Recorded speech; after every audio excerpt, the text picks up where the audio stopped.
नमस्कार विद्यार्थी मित्रांनो, स्कॉलरलीमध्ये तुमचं परत एकदा स्वागत। आजचा आपला विषय आहे मराठी। इयत्ता 6वीच्या मराठीच्या पाठ्यपुस्तकातून आज आपण जो पाठ पाहणार आहोत त्या पाठाचं शीर्षक आहे बाकी 20 रुपयांचं काय।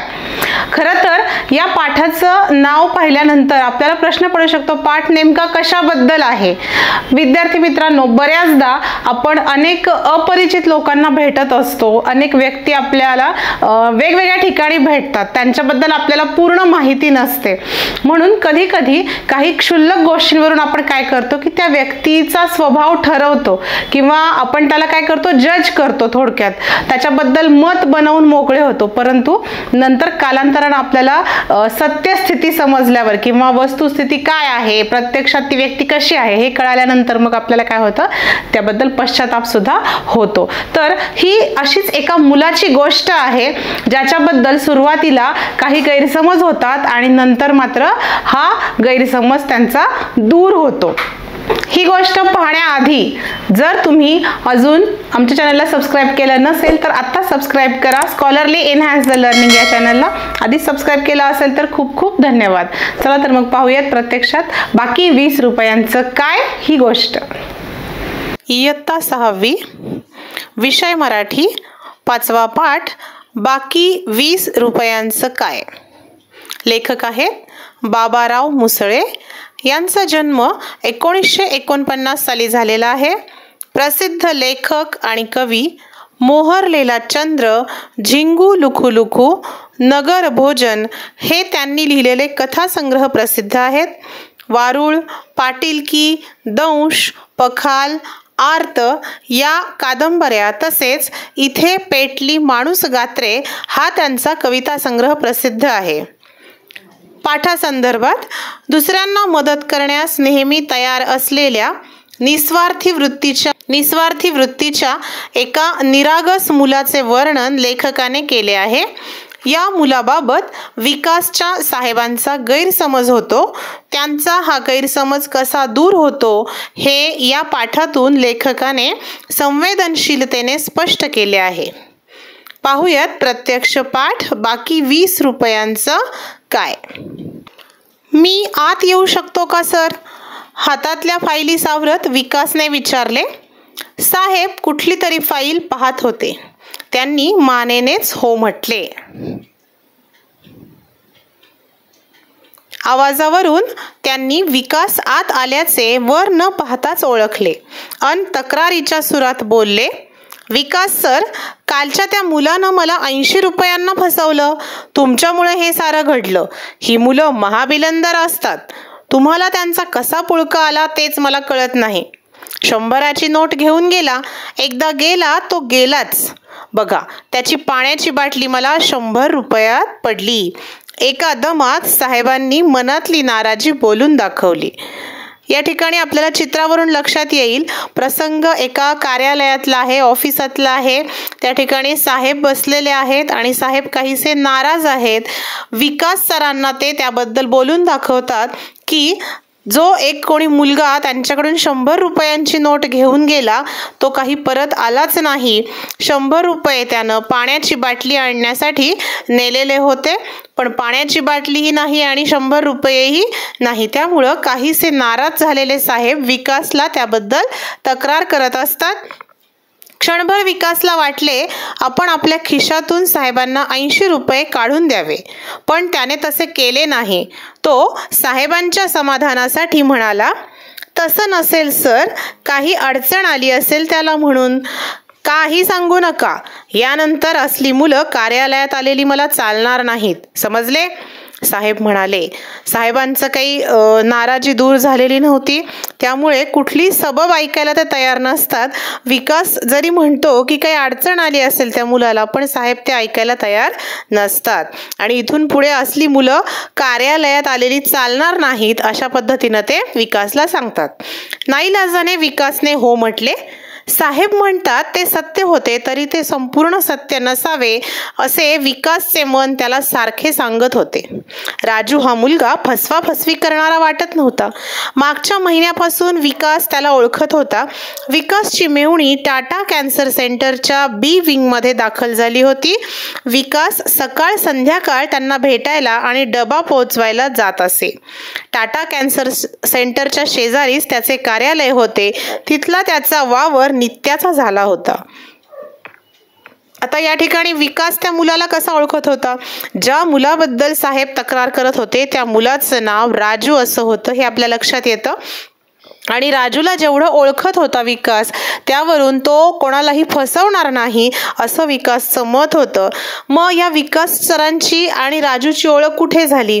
तर विकास सरांची जी मेहुणी होती ती टाटा कॅन्सर सेंटरच्या बी विंगमध्ये दाखल होती आणि त्या ठिकाणी सकाळ संध्याकाळ विकास त्यांना भेटायला जात होता.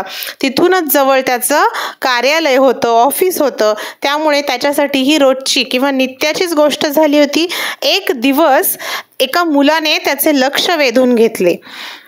फार तर 10-11 वर्षांचा मुलगा असावा. त्याच्या गळ्यात एक पाटी अडकवलेली होती. त्यावर त्याने उरलेले अन्न देण्याचे आवाहन केले होते. त्याच्या हातात एक पिशवी होती. राजूशी ओळख होण्याचा प्रसंग कोणता? तर एक दिवस त्या सेंटरमध्ये जात असताना एका मुलाकडे विकासचं लक्ष गेलं. लक्ष जाण्याचं कारण होतं, एकतर तो 10-11 वर्षांचा छोटा मुलगा होता आणि त्याच्या गळ्यामध्ये त्यानं एक पाटी अडकवलेली होती. गळ्यामध्ये अडकवलेल्या त्या पाटीवर त्यानं काय लिहिलेलं होतं?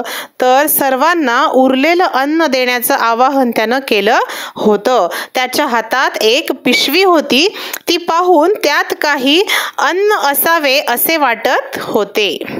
एक पिशवी ही त्या मुलाच्या हातात होती आणि त्या पिशवीमध्ये नक्कीच अन्न असावं असं सर्वांना वाटलं. त्याला पाहून विकासची उत्सुकता फारच वाढली. अशा प्रकारे एखादा छोटासा मुलगा जर आपल्याला कुठे दिसला तर नक्कीच त्याबद्दल आपल्यालाही उत्सुकता वाटेल. विकासलाही त्याच्याबद्दल उत्सुकता वाटली. त्यानं एक दिवस त्याला बाजूला घेतलं आणि बरंच काही विचारलं. त्याला माहिती विचारली, तुझं नाव काय, तू कुठला, येथे का आलास, कोणत्या इयत्तेत शिकतोस, वगैरे वगैरे प्रश्न विकासने त्या मुलाला विचारले. साहेब ज्या मुलाविषयी बोलले होते तोच हा राजू. मग हा मुलगा कोण होता?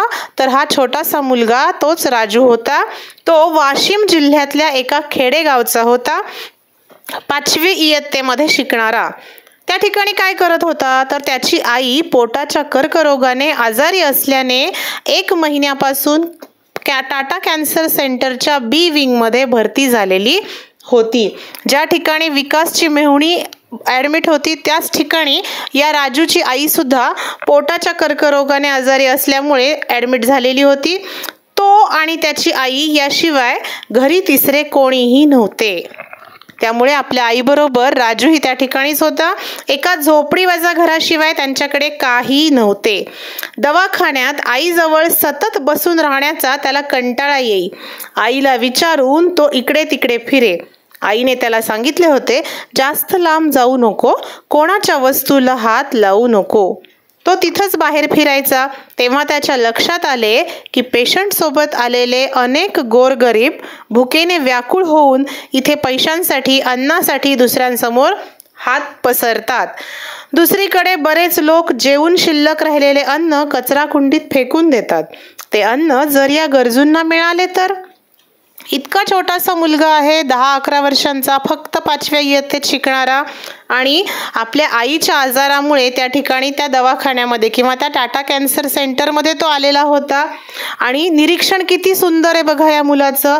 आईजवळ सतत तो बसून राहायचा, त्याला कंटाळा येत असे. आईला विचारून थोडंसं इकडे तिकडे तो फिरत असे आणि आईनं त्याला सांगितलेलं होतं की फार लांब जाऊ नकोस आणि कोणाच्या वस्तूला हात सुद्धा लावू नको.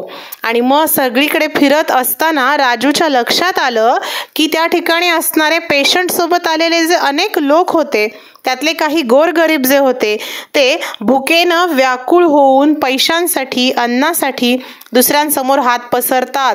आणि त्याच ठिकाणी दुसरीकडे बरेच काही असेही लोक होते जे उरलेले अन्न किंवा शिल्लक राहिलेले अन्न कचराकुंडीत फेकून देतात. एवढासा तो राजू. पण ह्या निरीक्षणातून त्याला एक विचार मनात आला की जर हे उरलेलं जे अन्न आहे ते अन्न ह्या गरजू लोकांना मिळालं तर. त्यानं काय केलं, त्यानं एक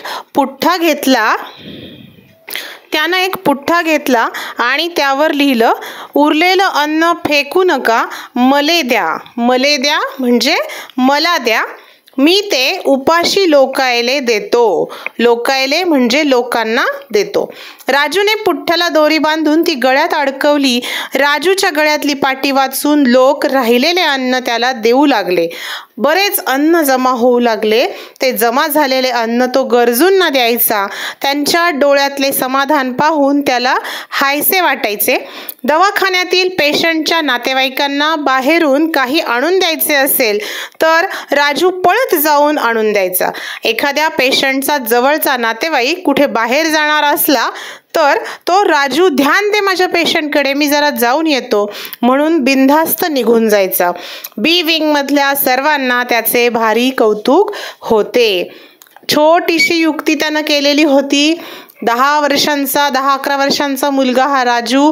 परंतु आसपास त्या सेंटरच्या फिरत असताना त्यांच्या लक्षात आलं की गोरगरीब नातेवाईक जे आहेत पेशंटचे, त्यांना खाण्यासाठी अन्न मिळत नाही आणि म्हणून ते सर्वांकडे हात पसरतात. त्याच ठिकाणी काही लोक उरलेले अन्न फेकून देतात. तेव्हा त्यानं काय केलं की गळ्यात एक पाटी अडकवली आणि ते अन्न जमा करायला सुरुवात केली आणि ते अन्न तो गरजू लोकांना देऊ लागला. आणि त्यांच्या डोळ्यातलं समाधान पाहून त्याला हायसं वाटायचं. हायसं वाटणे हा एक वाक्प्रचार आहे. हायसं वाटणे, समाधान वाटणे. आणि दवाखान्यातल्या पेशंटच्या नातेवाईकांना काही आणून द्यायचं असेल, कोणाला मदत हवी असेल तर राजू पळत जाऊन त्यांना मदत करायचा.